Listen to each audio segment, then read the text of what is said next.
silly for the first couple seconds. I don't think it's a big deal. All right, we are live. All right. Welcome to the Art Lounge. Yeah. Oh, there we go. Hey. All right, guys. Whoa. Welcome to the Art Lounge. I'm Andrew Bosley. We got Eric Wilkerson here and Randall Mackey. We had the Art Lounge maybe 1.0 last year, and we took a break for a little while, but we're back, and it's a new version here of the Art Lounge. We got three of us here shooting the breeze, talking about art, talking about the industry, talking about what it's like to work and struggle and figure things out. We're going to have each week somebody drawing, and we're all just going to be talking about our experiences and random stuff. So we're glad that you're here. If you're live, feel free to ask questions at any time. Post comments and thoughts. We'll be keeping track of those, and we'd love your thoughts and input and feedback. And if you're watching this on YouTube, then leave comments and get in contact with us. Give us your feedback that way as well. Today we're going to be talking about finding work in concept art in the video game industry. Randall Mackey is going to be sketching today. He's is this a Lego concept? Yeah, we're gonna take basically this little guy. These are like the little micro Lego ships that fan people make and put out on like Flickr and stuff. So I like taking these and drawing them. Sweet. So turning them into something that feels a little more real. But it's already a design that's there. It's just a good way to learn and good way to do like a little bit of sketching. So super fun stuff. So we're going to be turning this guy into a spaceship. Hopefully we can make some progress in the next hour. Awesome. Well, that's those are far better looking than the ones that me or my kids make. So now, where did you find that reference?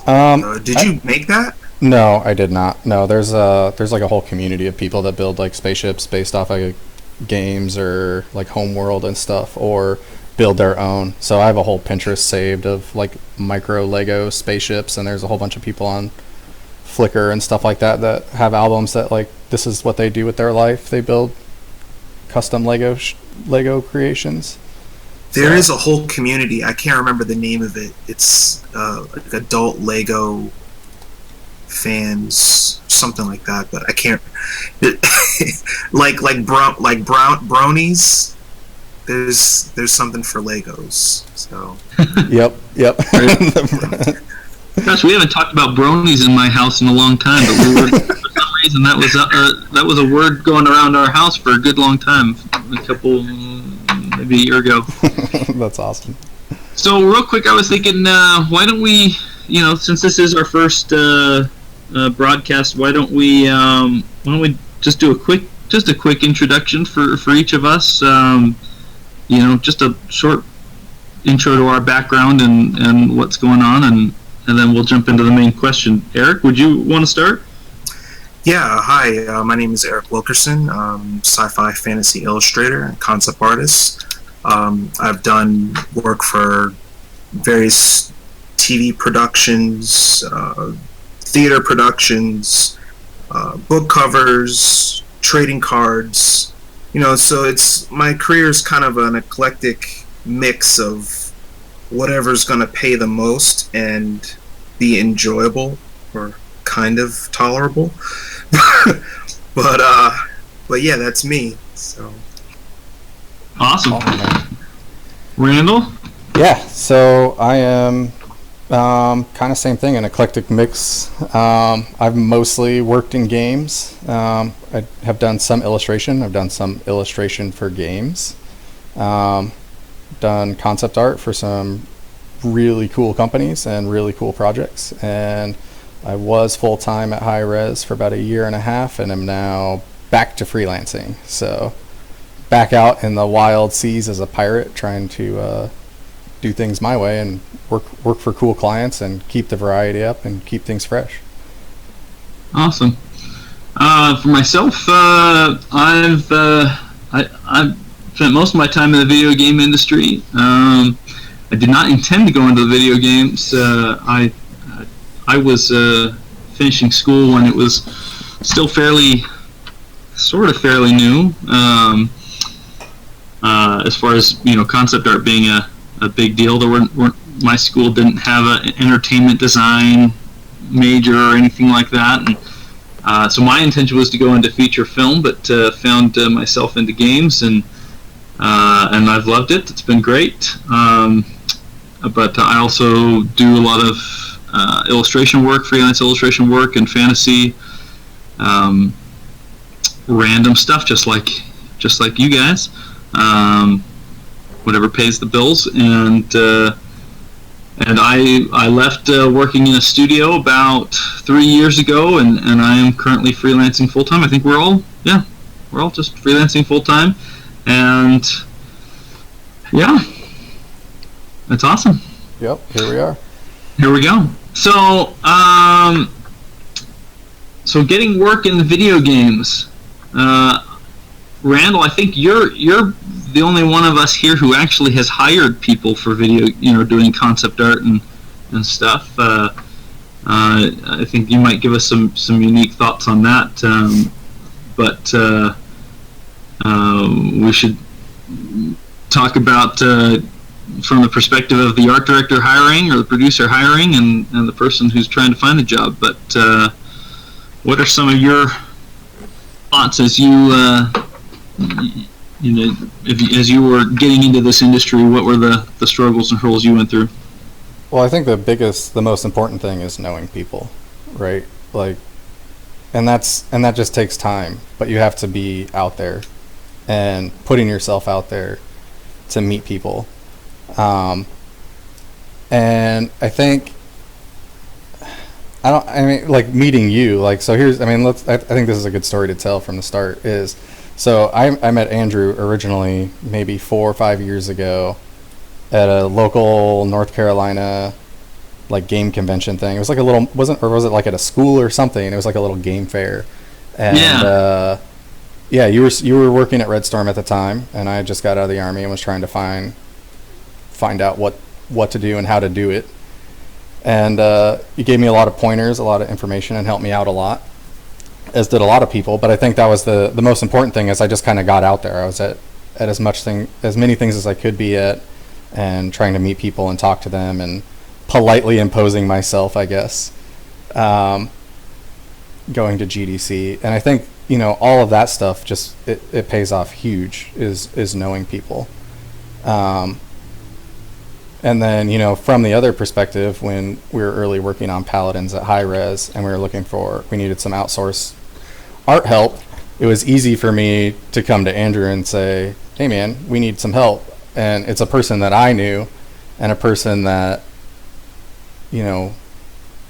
I already had a rapport with, or already had a rapport with me, or vice versa. Like, we had a working relationship. We already knew about the other person. It was easy to say, hey, I like your art. If it's a style of what we're doing, do you want to work with me?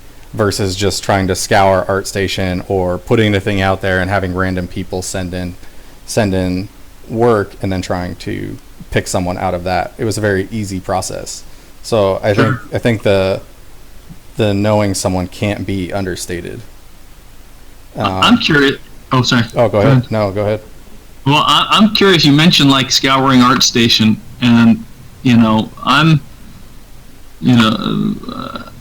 I don't have a magic trick for finding work. I'm actually think that you're going to have the most very practical information as far as how to find those jobs. Like, I'm going to give my own thoughts on it here, but in a little bit. But I'm just curious. I still I'm of the mindset that I've got to get my stuff out there constantly.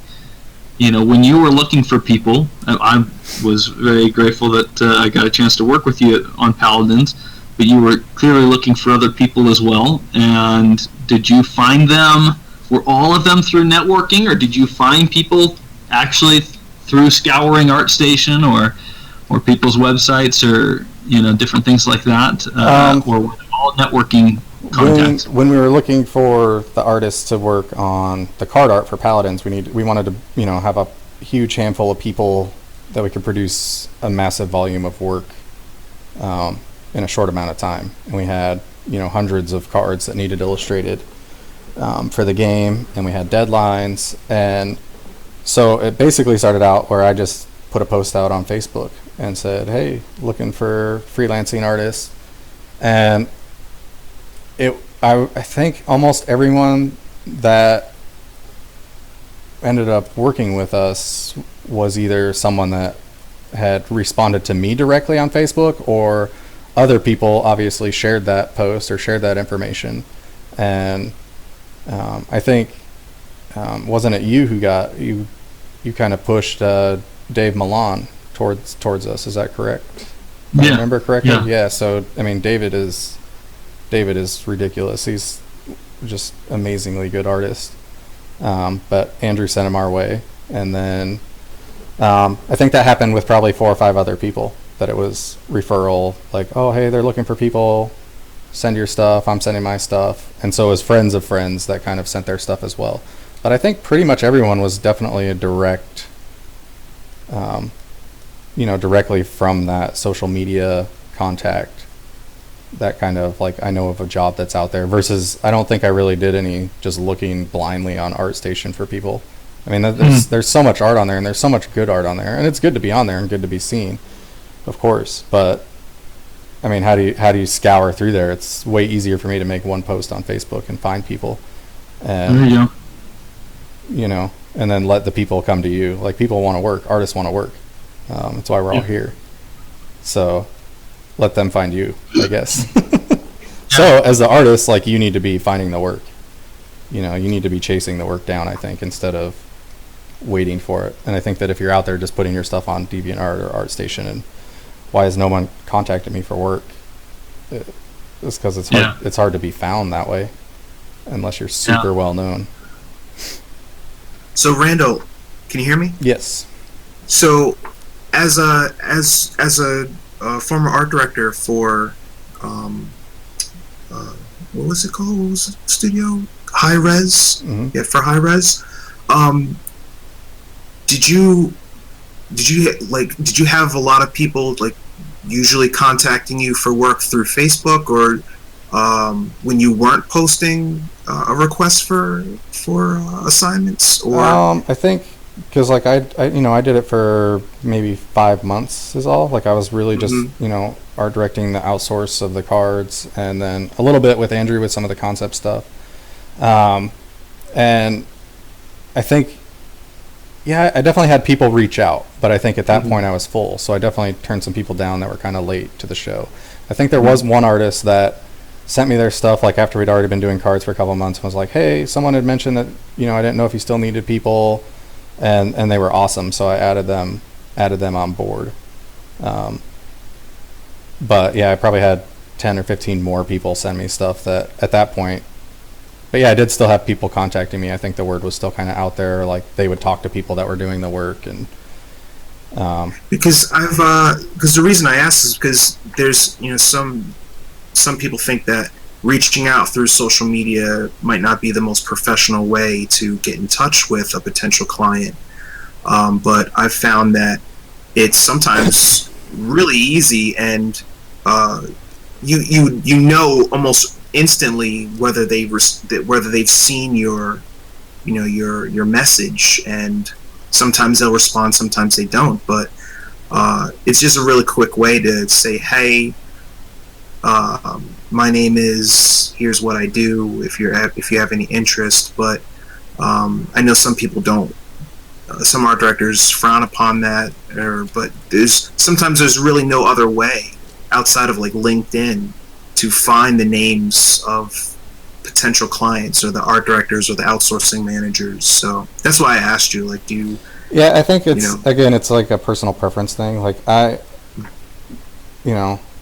like, I wasn't an art director for 20 years. I was an art director for 20 minutes. And I'm very much a pirate kind of guy. I don't very much like to stand on convention or whatever. So, I think with Andrew and with other people that I was working with, like I didn't give feedback via Facebook necessarily, but I think like Andrew would definitely have some questions and be like, he'd hit me up on Facebook and be like, hey, I'm not understanding this. What did you mean when you said make it red? And then I could just, right, and so then I could just tell him immediately right there versus this email chain. Like I'm very much a fan of like just getting things done and getting results. And I'm also a fan of just talking to people and being normal, I guess.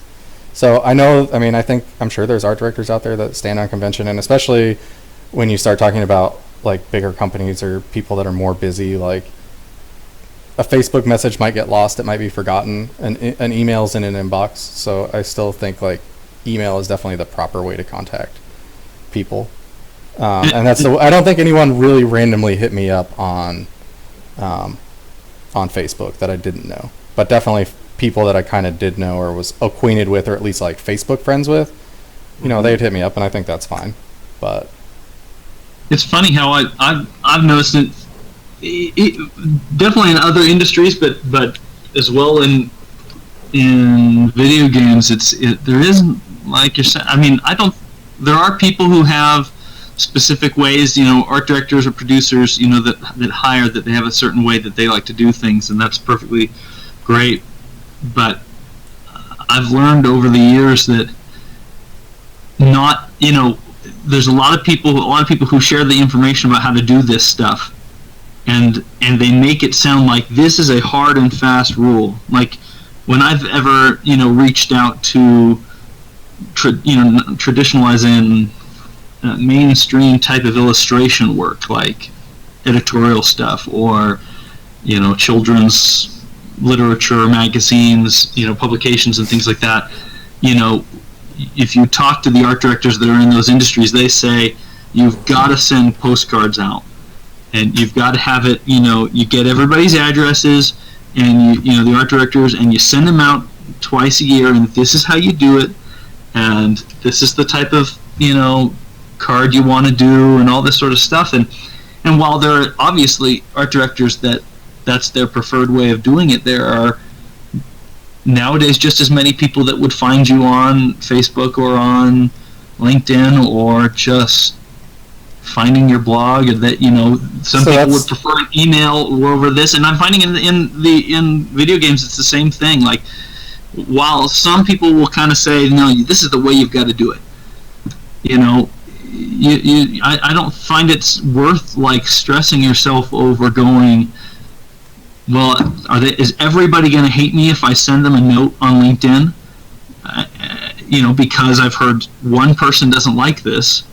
I found that, okay, sometimes I don't get responses from people when I might contact them about something, but then there's plenty of other people who do. So it's interesting how we set these rules up, but I don't think they're hard and set. Yeah, I think that's one of the things that I don't like, is that I've heard all these rules, and I think one of the things that I experienced early when I was going, and it really kind of hurt, I guess, is not feeling wise, but I think growth wise, is when I went to GDC for the first couple of years, and I'm trying to figure this whole thing out, and I talked to an art director from wherever, say Ubisoft or something, and he's like, oh, this is what I want to see, right? I want to see this, and I want you to do this. And then, I had an art director tell me, I want to see timestamps on all the pieces. Like, I need to know how long it took you to do them. So when you build a portfolio, you need to have your timestamps on there.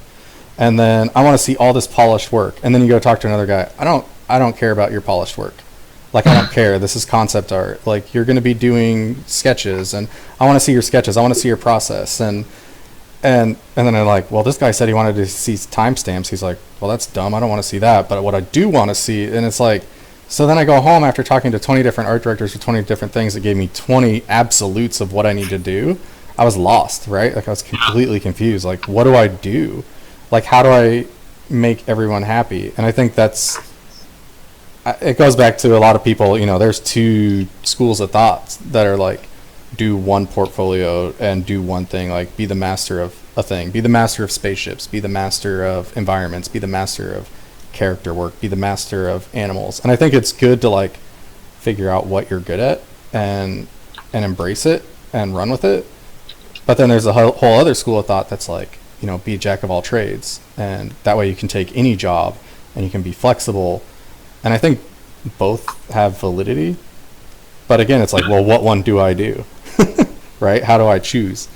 And I think it's like, figure out what works for you is what I think. Like, that's the thing that took me forever to figure out, and I'm only now just figuring it out and applying it, is doing what I want to do. Like, not making art to get hired by Blizzard. Because if you do art to get hired by Blizzard and you don't get hired by Blizzard, then you've ostracized yourself from, working at Naughty Dog, because it's a completely different style. Or maybe you do that super high photo bash, realistic, Naughty Dog type of concept art, and maybe you're not as good as the other guys that are doing it, and so now you've ostracized yourself from working on League of Legends, and so it's kind of figure out what you're good at and what you want to do, and chase that instead of, I don't know, does that make sense? Yeah, makes total sense. I feel like that sums up my entire life. Like, and it's not that I'm well, there's a little bit of self-conscious, or not self-conscious, but I love all these different things, and I have been torn my entire career, starting actually even before I left college. Of being interested in all these different areas of art, and then not knowing which one to pursue. And then even now, like I clearly have a pattern in the work that I get that's mostly whimsical, type of stuff, but I still really love, the hardcore sci-fi type of concept art, and I have had jobs in that type of thing, but I don't do enough of the work in that I build out my portfolio. But I keep saying to myself, okay, when I've got a little bit of time, I'm going to work on this portfolio so I can do this. And it's not so much out of there's part of me that's like, I'll take any job that comes because it's pays the bills, but there's also I really love this stuff. So I've felt like I've put myself in the jack of all trades, maybe master of none, I don't know, but type of scenario, and it's actually served me very well over the years. And I think you guys have had somewhat similar experiences with that. Yeah, I think that's one of the interesting things is, and one of the things that I've had a little bit of problem with, and again, like, maybe been pissed off the last couple of weeks about, and I talked to Andrew about it a little bit. You got to take the work that comes to you as a freelancer, right? Like, we got families and kids and houses and 2 cars and mortgages and things, we got responsibility in life, and we have to take this silly thing that we love to do, drawing Lego spaceships, and feed our family like that. So you have to take that, but again, you're always trying to want to push and do things and do the things that you want to do. And that's, some of the work I've done is like, it's not necessarily what I want to be doing for my whole career. It's not what I want to be known as. And I think you've, probably both of you guys taken on, some more odd jobby kind of works, but the pay's good. And I think that's kind of the key. Like, that's definitely one of the things that, the pay always seems to be better doing stuff that you never would have imagined yourself doing, as opposed to slaving away on a fantasy illustration for $200. That takes days, sometimes weeks to produce. Yeah. So yeah, it's funny, those type of industry, like, I'm the same thing. I think that I know for myself, I went to full-time freelance because of a job that I never even knew even existed. It used my skill set as a concept artist and illustrator, but it was not in the traditional, it wasn't the traditional type of job that I was looking for, but it paid so well that it made sense for me to leave full-time employment to go and do this other thing. It was in the entertainment industry. I'll talk about another time. But yeah, there's so many jobs, there's so many things out there, and even in video games. Like, I mean, I know one of the things we've talked about in the past is, we're talking currently about concept art, and I think we should get into some specifics in a second here. As far as what we've done to, what we individually have done to get there, but.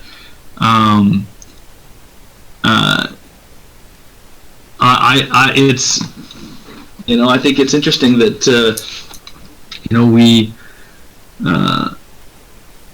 we've just found these things in all these different directions and different industries, and but even within games, you don't have to start with concept art. There might be other ways that you get into this industry that lead to concept art or lead to a different area, art direction or whatever it may be.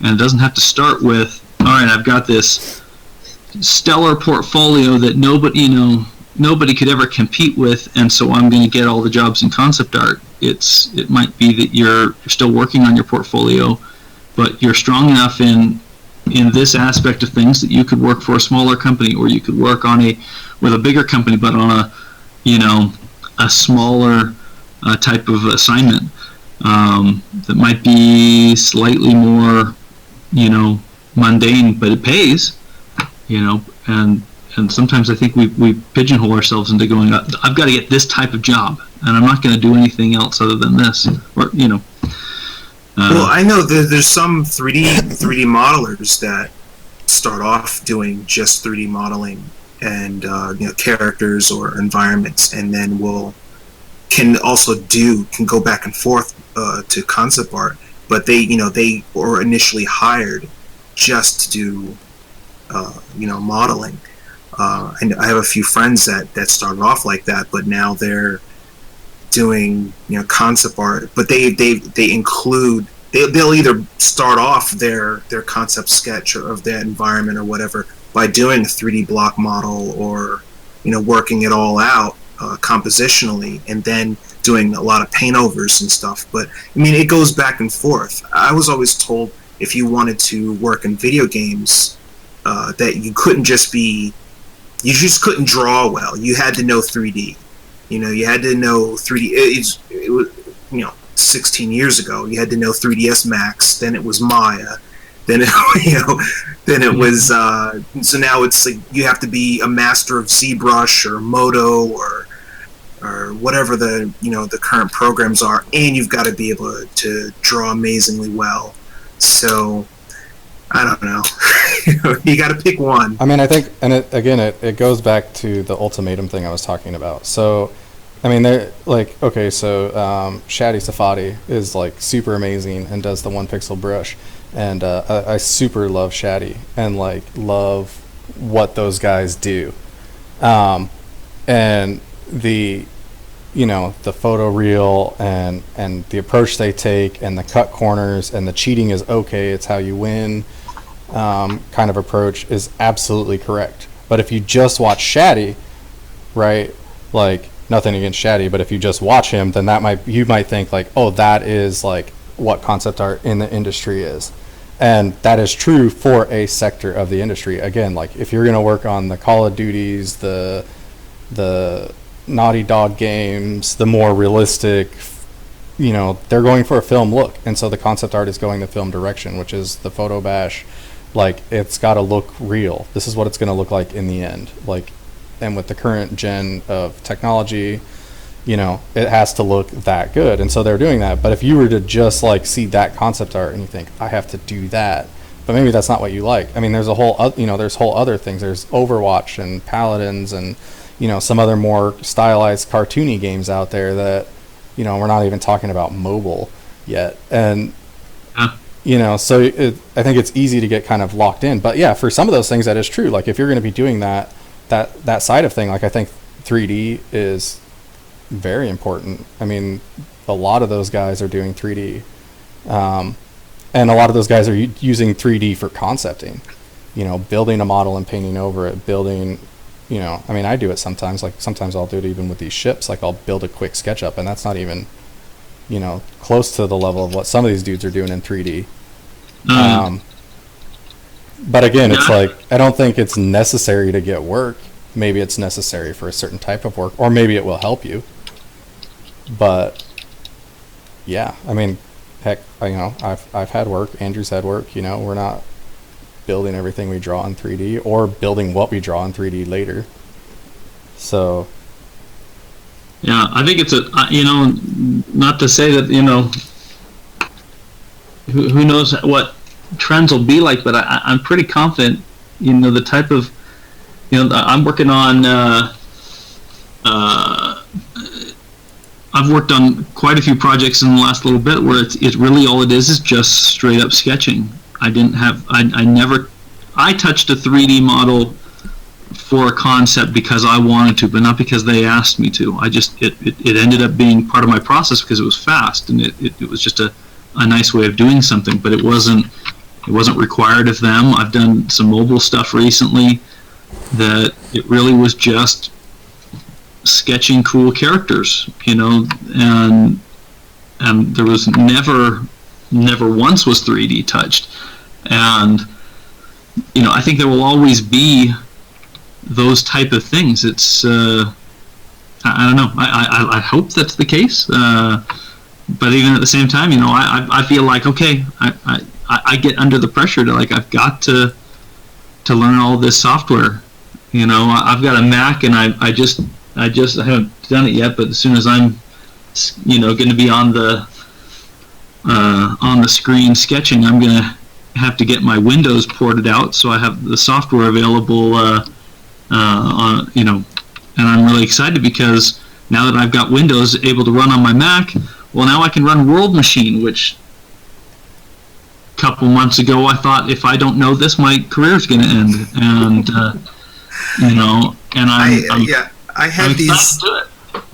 had those same thoughts when I got out of college. I had a traditional painting background, in illustration, and I got out of school, and then somebody sent me a link to Craig Mullin's work, and I sat there in the library looking at his work, thinking, I can't believe this was done in Photoshop. Like, because I didn't know about Wacom tablets or anything like that. I'm thinking, how did he do this with a mouse? And I'm thinking, okay, well, now I have to learn Photoshop. Now I have to figure out how to transition my traditional painting skills into the computer in order to find work. And then, a few years after that, now I've got that down. Now the big thing is now I have to know 3D in order to find work. So it's never ending. But yeah. I guess you have to, like Randall was saying, you have to pick something and focus. Yeah. It's funny. I've learned over time, except for maybe some rare few people. We're all going to be, us artists. I'll only speak for myself, but I'm a very self-conscious person. There are times when I'm confident in my stuff, and there's times when I'm not confident, and I think there's always going to be that struggle to go, if I don't do this, with this new technology that comes out, or this new way that people are doing things, if I don't figure this thing out, then I'm dead in the water. And I think there's a combination of, I think, a healthy dose of, it's good to learn some of these things, but I don't think it's wise for us to derail our entire, profession just to accommodate, something that's going on. I know that's the case for me. Like, I'm having to remind myself every day, I hardly get work doing this realistic stuff. I can do it. I'm not as confident in it. And if I spend all my time trying to pursue jobs just doing that and neglect the work, the type of work that is my bread and butter, I'm really just going to be shooting myself in the foot. But, yeah. Yeah, I mean, you can definitely get into the trap of, like, trying to chase the industry, right? And I think it's good to, like, always learn things, but it's like, I want to learn this, I want to learn that, what are the lighting guys doing? What are these guys doing? What are the, and then how can I apply this to concept art? And, there's definitely dudes throwing down in 3D big time that are concept artists. And it's like, I'm going to spend the next couple months learning this. Well, then you're spending all your time learning that, and now you've not, produce any work that can help you get work. So it's got to be balanced. I think you always have to be learning. Like, I'm always trying to learn new things and play with new things, right? But you can't like derail yourself. And I think that's why it's like a lifelong thing, because you're always going to be progressing and learning. And the industry is always going to be changing. So you got to keep up. I think you have to definitely pay attention, or you'll find yourself, stuck in the 90s, not getting work. Sure. But again, it comes back to balance. Yeah. And what works for you. Like, what do you enjoy doing? Because I think if you are good at something, if you're good at something and it's what you enjoy doing and you're decent at it, you're going to get work. You're going to get paid. People are going to like it. Somebody's going to like what you do. So. Yeah, I agree. So I was going to say, we're talking about getting work. I might just, because my line of thinking and actual suggestions on thoughts on how I go about it might be very short. I'll go ahead and maybe share some thoughts, and then I definitely would love to hear from you, Randall, a little bit more about your networking, because you've always been kind of, in my head, the guy who's pretty darn expert at this, as far as just getting out there and talking to people and stuff. And you're not as shy as I am, and so that's not my strong point. But I know for myself, I'd like to think, I'd like to say that, I've gotten a ton of work through, really going out there and struggling with finding the people and the things. I'd say, while I am constantly reaching out and looking for people, I'm going to have to say up front that sometimes I have no clue why I get some of the work, other than I hope that it's my artwork, and I have to assume that that's the case. But as far as making that contact, I've had a lot of my clients, I don't know exactly why I came up over somebody else. It was not from a call or a contact that I made. I've been fortunate that, and this might be a strategy that people look into pursuing, I've been fortunate through my studio work when I worked at Red Storm, Ubisoft, that I developed a strong portfolio and had done work on some significant projects that my work was featured in some forums at the time that were fairly big and influential, and I know that some of my work came through that. But a lot of the times I wasn't aware. Someone would just email me and go, "Hey, I saw your stuff, and we really could use you on this thing." As far as the active stuff, I know for myself, I have to say, I hope that he wouldn't mind me saying his name on this, but I'll say that a good friend of mine and of many of ours here is Matt Gazer, really fantastic concept artist in film and games, and also just regular freelance. He really taught me the value of LinkedIn, and just tactfully reaching out to people on occasion. When I'm feeling like I'm running out of work, or I know that the end is in sight for the current projects I've got. One of my bread and butter things is I get on LinkedIn and I look for people. I look for people that work in the title that I know might be hiring, and they work for the companies that I'm very excited about, and I feel like would be a match with my style.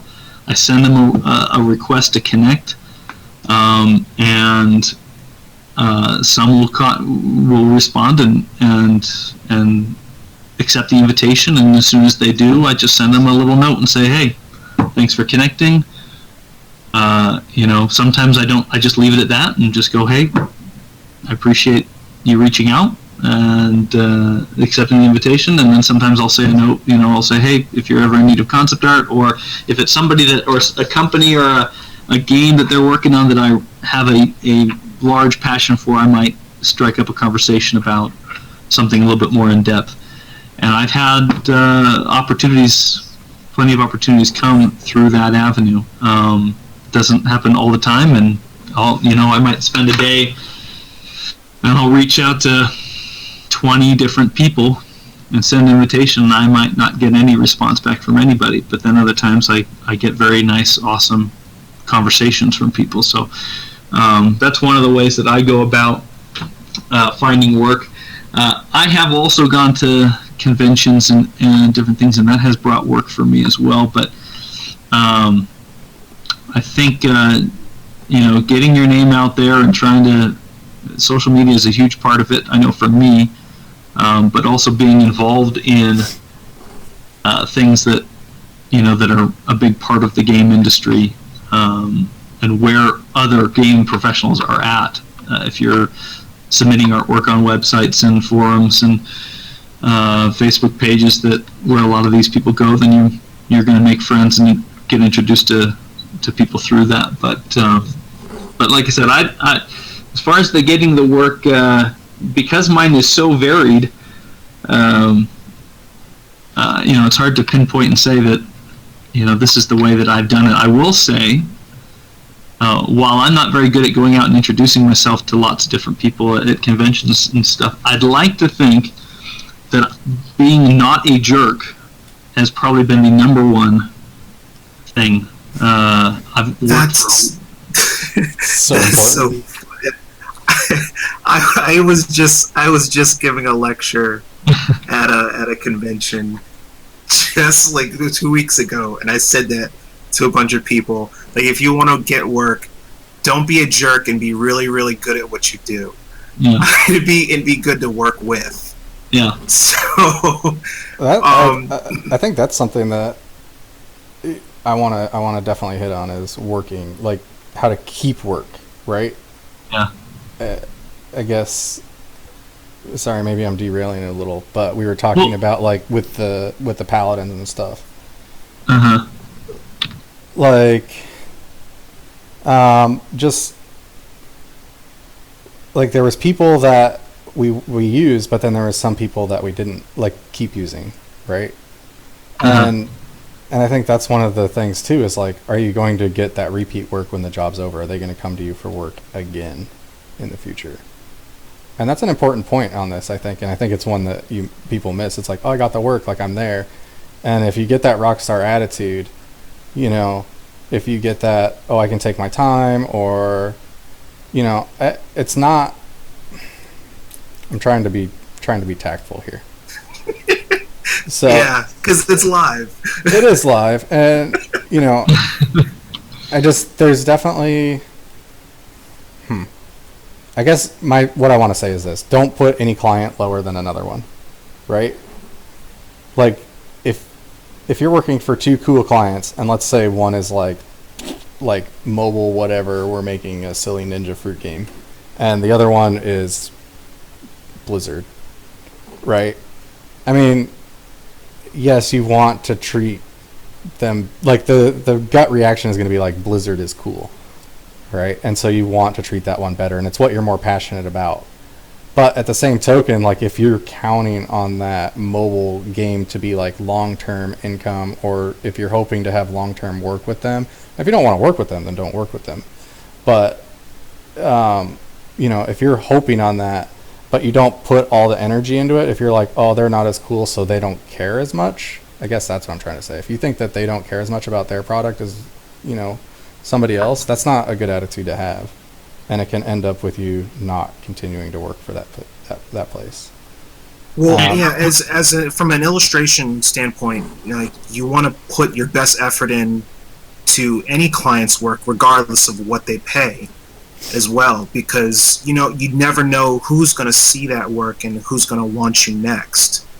So you might go from that $1,000 job for some independent publisher or some smaller publisher, and then you knock it out of the park, and then somebody else goes, oh wow, that person's really that their work is really good, so we want them on something for us when we find the right project. And it could be like a $4,500 book series or something like that, and you're on your way. So, but saying to one client, oh well, I don't really know what you guys do, but I'll just throw something together because I'm really interested in working on this Magic card right now. Then that's that's the wrong mentality. So, but back to the concept art and video game stuff. But, well, yeah. I was going to just say real quick, looking at the comments, you already got to it, Randall, but it looks like you have coworkers that think you still struggle with this. So yeah, I saw that. Not being a jerk, so you'll have to have a conversation. But they're not wrong. I see Eric out there. Awesome. Well, I was going to say, well, you guys have all hit on it. But I know for myself, I have to looking mentally right now quickly through different projects. A lot of them have just come because I had a good relationship with someone at a past studio, and I like to think they liked working with me. That's why they called me. And so something came from that. I remember when I was in school, and it goes along with what you were saying, Eric. You got to be a good person and good at what you do. You can be a real jerk and still keep a job, but you have to be so darn good at what you do. That was Neil Gaiman's speech. His commencement speech. He just gave off a bunch of variables on like how to get work. It's like be really good and humble, be really good, but or don't be a jerk. But if you're a jerk, you have to be amazing. Yeah, I remember being taught that. When I was in school, and I was like, okay, you can either be, might even get away with it. You can get away with it if you're a really awesome person, but maybe you're great to work with, but your skills are not necessarily like the celebrity status, type of stuff. And I remember just thinking to myself, okay, I like to be a nice guy. I like to be a good person. I like to have friends and stuff. And so, so that part's easier for me. Maybe I could get away with not being so good and keep a job. That was my track I was taking. But, overall, you look at so many people that are out there and good, and they are just nice people as well. And I'm there's some people out there that fit the other category. They're just crazy awesome at what they do and are maybe not the nicest people. But I think most of the time it's a fantastic balance, and I find that more and more. And so I think it's a really important thing. I'm curious, Randall, for you to share a little bit more about your thoughts on like your networking and stuff, like the nitty gritty of it. You were telling me some stuff just the other day when we were having this conversation about just what you do at a convention. That, if you feel comfortable sharing some of your secrets on this, like seriously, some of the stuff was like, I didn't even know that this is the way conventions worked. The big conventions like GDC, and I just thought I would, I honestly have never been to GDC or E3 or any of these, the really big game conventions. And I just assumed if I went, I would go and have my portfolio in my hand and walk around, like I'm a 15-year-old kid looking for an internship, going, hey, can I show you my portfolio to anybody that would want to look at it? And there's better ways, and if you wouldn't mind sharing your thoughts, it would be valuable. I have a lot. But yeah, so I think one of the biggest things is be there if you can, and not necessarily GDC. I'm a hypocrite right now because I kind of decided I wasn't going to GDC this year because I was going to be, I have a massive job that I'm doing right now. And so as a freelancer, when you take a trip like that, you have to account the cost of the trip, but then also how much work you're not going to be doing that week. And that's also a cost. So it like triples the cost, right? If you based on what your rate is, it's like, oh, you can pay this much to go to GDC. Well, that's small. But if you're also working freelance and you have a job and you're saying, oh, I'm not going to be able to invoice for that week of work.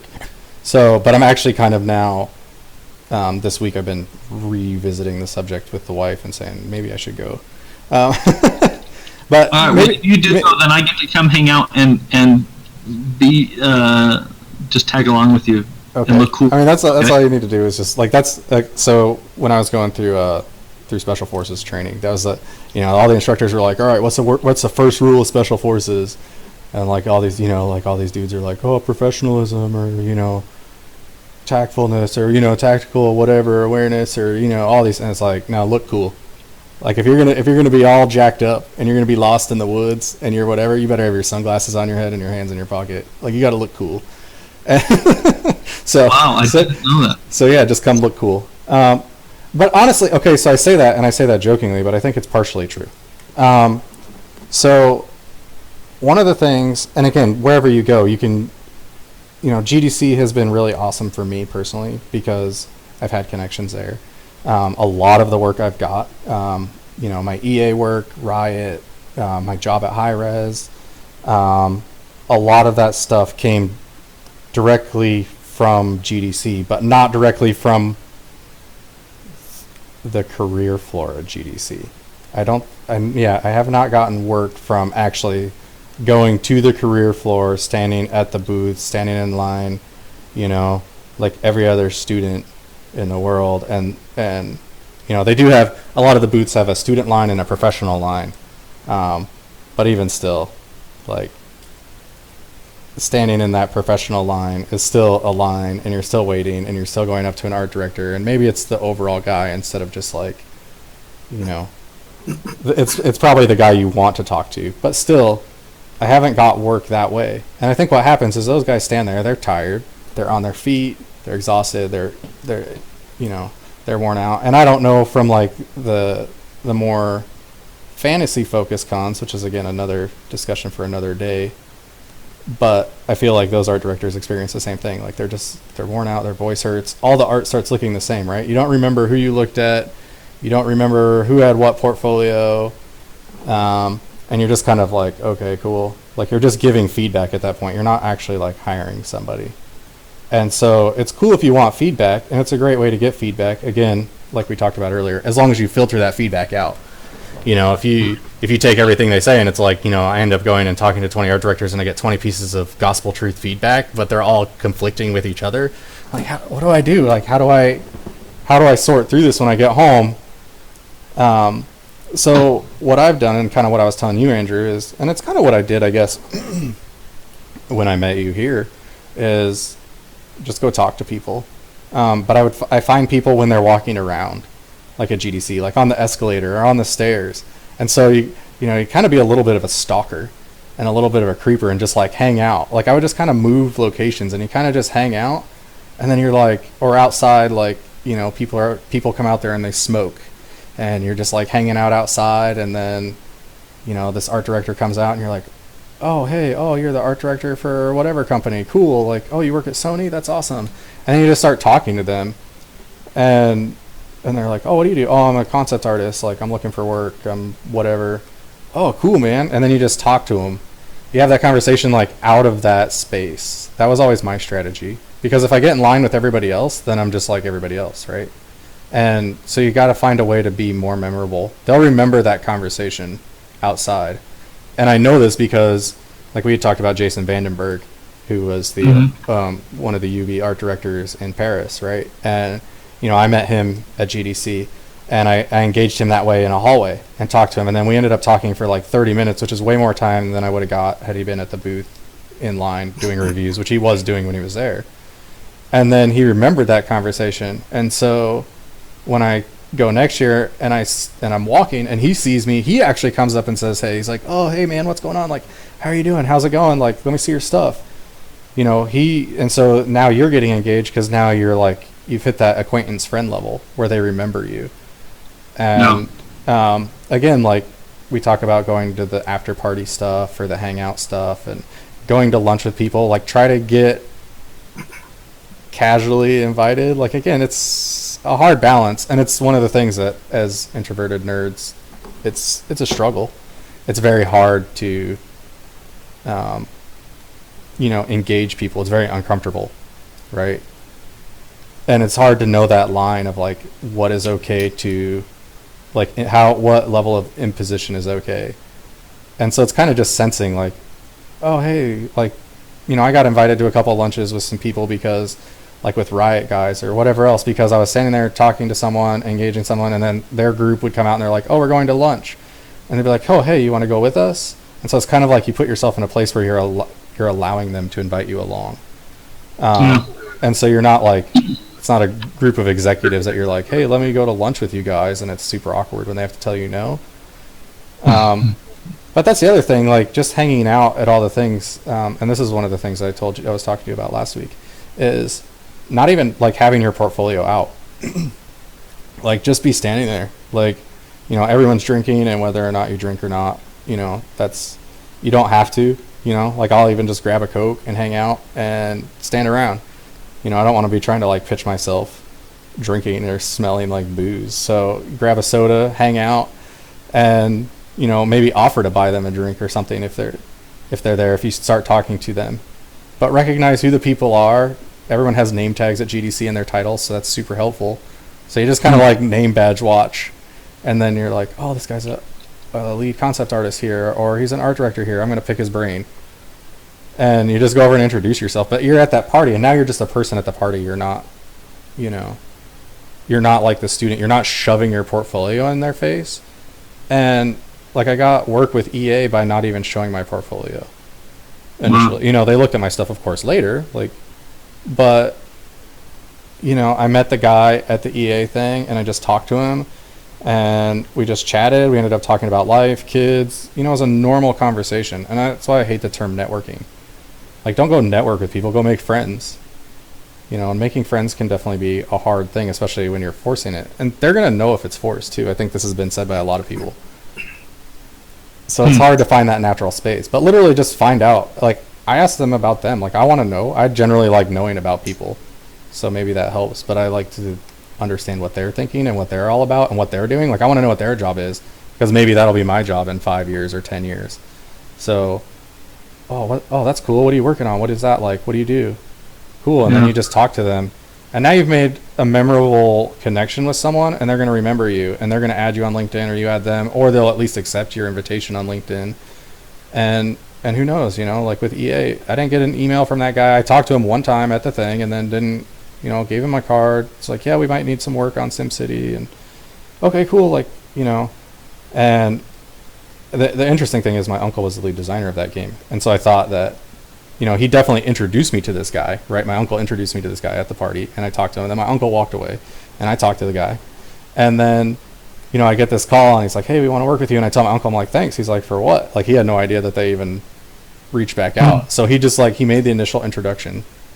And then it was a memorable experience, and then 4 months later the work comes. And that's the other thing, is the patience. Like, these are planting seeds, right? So yeah. I don't know, I've been monologuing for a little bit, but well, I had a quick question for you, real quick.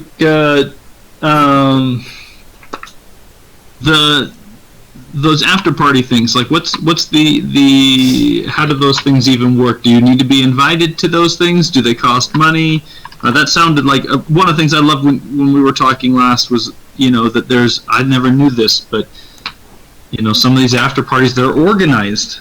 It seems like for networking, like you were saying. Kind of, sorta. I mean, it just, you know, show up, tag along with a friend, bring your iPad or your portfolio, because you never know. I've had experiences where I'm standing there and we're just talking, and some art director will just sit down right next to us, and, you know, it'll just come up. Oh, is this your book? And yeah, it is. And they take a look, and, you know, you nod, you pass your business cards or whatever, but you know, it's really chill. It's really chill. But I've also heard stories where people are completely wasted, and then somebody will say, oh, you got to check this girl's portfolio out. She's amazing. And then it just gets passed around, you know, the couches. And then next thing you know, you're working on a movie or something. So I mean, you never know what's going to happen. That stuff definitely happens. Like, and that's the thing, too, is like the portfolios definitely come out at GDC at these parties, right? So you have it, but you're not like, I mean, I'd have it on my phone or an iPad in my bag, not this big binder, like, you know. And you want it to be as easy as possible. You don't want to be there, you know, anything you can do to, like, minimize the awkwardness, right? But so with GDC, like almost all of these parties are organized. And they're sponsored by. So like when I met the dude at the EA thing, like for EA, it was the EA mixer. Like it was sponsored by EA, and it was mandated, they send their employees to these things. Like basically they're like headhunting trips. Like they're there, and basically it's like, hey, come in, like you get an invite, and it's easy to get it. Like, yeah, they're kind of invite, but it's very easy to get in. And I don't think I've ever been like turned down from any of the parties, but Riot has their thing, and it's totally an outreach thing. It's totally there to like network and meet people, and for them to meet people and meet talent, and kind of like, they go all out, and they have drinks and food and a live band, and like, they're there to like schmooze you and like look, we're cool, right? Like they're trying to get you convinced too. But one of the interesting things, I think I told you last week, Andrew, was I looked at who the guys were that were succeeding. And, some of the bigger name concept artists in the industry, like you see some of these guys at GDC, and like, what were they doing? Like, how is this guy hanging out? And it's like, you look at some of these guys and it's like, oh, he's just there. He's not like trying to get work. He's just there. He's already made it. So he's cool. Right. And that's where it kind of comes back to the look cool. Like just be there, just be hanging out. Like if you're standing there with your portfolio awkward in the corner, like you look like you're like, you look like a creeper. And so it's like, just be there, like kind of be chill, I guess. Be like how you would be if you were just hanging out, if you weren't there to try to get work, if there's no pressure. And that's a weird place to be and put yourself in mentally, but you kind of just put yourself in that place and then just hang out. And those conversations come up, and then it's like, oh, cool, let me see your stuff. And then the portfolios come out. And then like other people start like coming up and like checking it out. And then like other artists that are there and other people, and then that's when the like portfolio pass around game happens, right? And now you've just showed your portfolio to like 5 people, but you didn't have to stand in line. You're not presenting yourself as like a student, I guess, or someone who doesn't know what's going on. Like it's just like you're just hanging out, you're just there, and you just kind of look like an industry professional. Like act like you belong there, I guess. It's like it's like the whole old like carry the clipboard around and no one will question what you're doing because they'll just assume you're in charge. And so it's kind of like that mentality. Like just act like you belong there. I mean, that's kind of my philosophy. Fake it till you make it. Yeah. Kinda, is that fall into that category? Yeah. So and then one little piece of wisdom along with that, I guess this is probably the last thing I'll share on all this, is so when I joined the Army, this is one of the best things that's ever helped my career ever. So when I joined the Army and I get to Fort Bragg after basic training, and I'm this scared little private, and I don't know what's going on. Like all I had was this drill sergeant experience, so sergeants scare me, right? Like they're big scary guys, and they're scary too. But I'm like, you just realize that they're just a person, right? That they're just a person that's 2 years down the road from where you are at. And I got a piece of advice from one of my sergeants, and he told me, he said, hey, he's like, if you want to make sergeant really fast, if you want to get promoted, 2.5 years is like the fastest you could possibly do it. He's like, if you want to be a sergeant and you want to be in charge of soldiers in 2.5 years, then walk around like a sergeant. Don't walk around like a private, right? Like a private walks around like a kid being told what to do and acting like a private, and he needs to be babysat, and he's going to act a fool and make dumb decisions and need to be told to shave, need to be told to get a haircut. Like, hey, why aren't your boots shined? Like, drop and give me 20. But if you show up to work squared away with a good haircut, all your stuff in line, already knowing what you're doing, and you already know your sergeant's job, and you can already get a start on what you're trying to accomplish for the mission or for that day, then you're going to fast track yourself, and they're going to go, oh, this dude already is a sergeant, like, and you're going to get promoted as fast as possible. And so his advice was, if you want to be an NCO, then carry yourself like an NCO. You can be a private, but still walk around like you're a non-commissioned officer. Walk around like you're a sergeant. Carry yourself that way, and it'll happen. And so I think that advice kind of applies. Like if you walk around looking like a student, you're going to get treated like a student. If you walk around like a professional, And again, fake it till you make it. But if you carry yourself that way and you understand and observe how professionals behave, then you're going to be respected as a professional. And that is 100% true in my experience. So it's just like you just get invited along to things because it's like assumed that you belong there. Like you fit in, you adapt to that, and you observe how people are acting, and you just be chill. You just, you're not shoving things in people's faces. You're not being a jerk. Speaking when it's appropriate, but not, just be cool. Yeah, just fly casual, Chewy. You just go and fly casual. That's my advice. That's good advice. Yeah. So I don't know if y'all have anything to add on to that. I think I'm really interested to know more about the LinkedIn thing because that's something I have not even. Well, I've been using it to find different clients for a few years now, and I was pleasantly surprised to hear that other artists, other concept artists, are doing the same thing. It's basically connecting, and like Andrew said, I send people a little thank you for connecting, I love your work, or I love what your studio does, or some little note to go along with that. And sometimes they respond back and other times they don't, but sometimes they respond back and they say, hey, we have an opening, or we have this, or we have that, are you available? And I tell students sometimes, other than outside of the typical social media stuff, go on LinkedIn, look up the name of the studio you're interested in. Practically the entire company is on there, so you could find out who the outsourcing manager is, who the lead designer is, and connect with them, message them, and you never know what's going to happen. But it's outside of going to a convention and hoping that you get a chance to either see this person or not. At least when you go through LinkedIn, if they have their photo, at least you know who they are, what they look like, so that if you do see them at a convention, you know who to aim for. So, and if you've already made the connection through LinkedIn and you've messaged them, and you might want to say, hey, I'm going to be at this convention in another week or so, it would be great to meet in person, and go from there. That's a great idea. I think that's a, if you're already planning to be doing these, being at these events,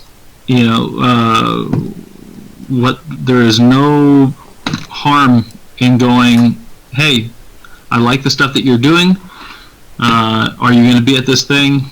It would be great to, can I buy you lunch? Can I pick your brain for a second sometime? I don't think anybody finds that, would find that inappropriate. If they don't want to do that, they don't have time, they don't do it. But I think that's a really great way to think about it. I think as well, LinkedIn, you have to keep in mind what LinkedIn is about. I mean, it's not like all the other social media, sites. This isn't the place where we post about our cats and what we're eating today. It is a professional network, and as I'll look at someone's profile that I'm interested in talking to or something, and I scroll down, and there's a little section for most profiles that says, why am I on LinkedIn? Why is this person on LinkedIn? And they'll list, why are they there? Some are there to connect with friends, with old colleagues, and others are there to make, I don't know how they word it, but but to genuinely to get to know more people, and some people, if you're looking at art directors or outsourcing people or whatever it may be, that they're actually are looking for people that they might potentially hire, and that's something that will be said there. And I don't know, I forget that and go, oh boy, I don't want to bother this person, or I don't want to seem like this crazy overeager person or whatever. But that's the point of this, and I love the way that LinkedIn is set up so that you can, it's meant to help you find people that could maybe help you out, and hopefully, the people that are on there recognize it as and might have used it for themselves as well. There's ways to connect with other people, be introduced to other people. So, so Eric just shared something in the chat about that. He was saying he also looks at other artists on LinkedIn just to like see what they're doing, see what other studios are doing, like basically keep up with the trends kind of thing is what it sounds like.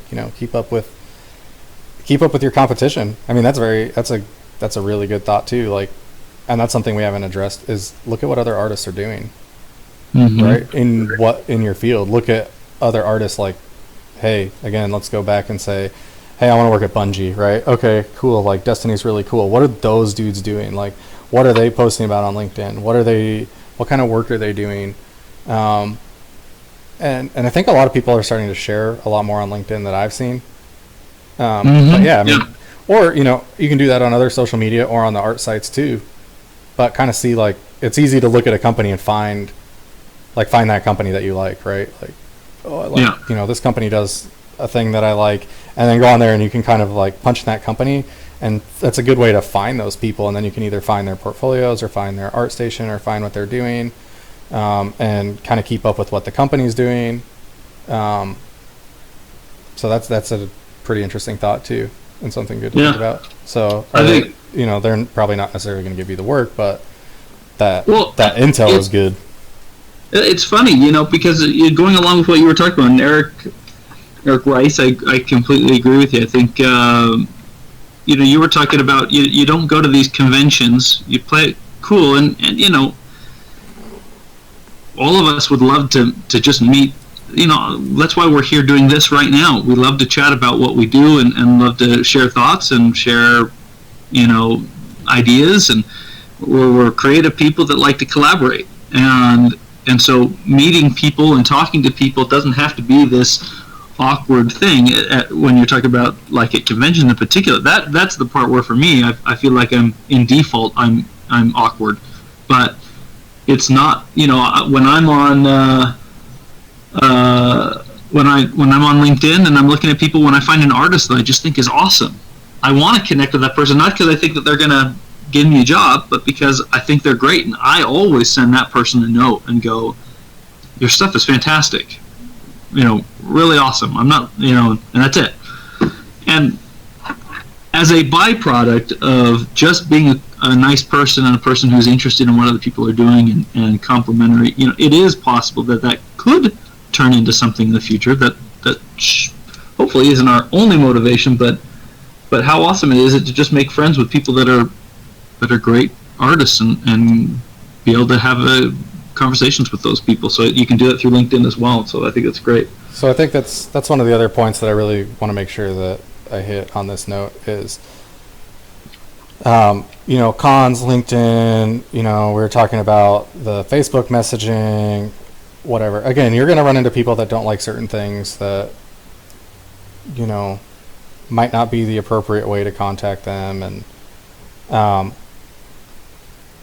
again, I guess just use your judgment, right, as for what's the best for the situation. But one of the things to remember is, like, we like talking about this stuff. I mean, we could talk about this stuff all day and for weeks on end, and we are planning to. But don't forget that, like, the other people that you meet in the industry, like the art directors, the people that want to hire you, they're the same. Like, they're not doing this so that, I'm just buying time until I can go do what I really want to do. No, this is what they love just as much as you do. And so when you meet that art director, when you meet that person, when you start showing them art, like, I like looking at other people's art. Like, when I'm hanging out and someone shows me their portfolio, I'm like, dude, this is rad. Like, I love looking at other people's art and seeing what they're doing. Those art directors are exactly the same. And so I know it's easy to feel awkward. It's easy to be intimidated. It's easy to be whatever. And, all these guys are the same. Like, they just want... People will always talk about what they love, right? In fact, once you get them going, it's hard to shut them up, because it's what they love to talk about. And so, my wife can get me on some topics. Football season's going on, and I'm just sitting there and I'm like, oh, well, this guy and this, and I think these guys have the best chance, and I won't stop for like 2 hours because I love it, right? And that's the same thing when you get these art directors going. And that's the other thing I was saying earlier, get them talking. when you get them talking, they don't want to stop the conversation. They don't want to shut up. They want to keep talking because it's what they love. And now you've created like a natural place where everyone's fired up, right? And everyone's just like, yeah, let's do this. And there's like a ton of energy, and it's a natural shoe in. So again, it goes back. I mean, Kayla said it. You got to be in the chat. You got to be natural, right? People know when you're being fake. And so either be really good at faking or like genuinely care. And I genuinely care. Like I genuinely like I'm learning something, right? I'm learning about where I want to be, what these people are doing, like, or if I want to be where they're at. Like this is all information for me that is valid. So I want them to talk as much as possible. Like the more they can talk, the more I can learn. And then, maybe I can have an hour conversation and 5 minutes of that will be my art and talking to them. But the rest of it will be like them griping about work or what they're looking for, or artists they've worked with. And they're like, I'm just looking for someone that's like whatever. And, genuinely care. Yeah. But yeah, I think that's the thing to remember. Don't be intimidated because they're the same. They're people like you, whether they're art director, artists, or whatever. If they're an art director, they're probably still really good artists. A lot of them, or they definitely know what they're talking about in general. So get them talking, and don't be intimidated because this is what they want to do. They're there so that they can talk to you. Yeah. Well, I think that's awesome. Well, we're kind of hitting our endpoint. Any last thoughts before we close down for the day? No, I was thinking before the show started, we might want to have a little catchphrase or something like that we shout at the end, let everybody know that it's over, like wubba lubba dub dub or something. I think that should be it right there. Can you do it every time, Eric? Because I don't know. If I will do it every single time. I'm like, all right, that's it from the guys at the art lounge. Wubba lubba dub dub. Okay. See you next week, and then just burp into the mic. I don't know. Okay. I can burp on cue, but I don't know if I could. I don't even know exactly what you said. So you're officially the guy who ends it every time. All right, that's fine. That's your job. So, well, before we get to that point, real quick, if anybody here has any additional questions that we didn't mention in the beginning, I forgot. We do have a Art Lounge Facebook page. I assume it's I can find out.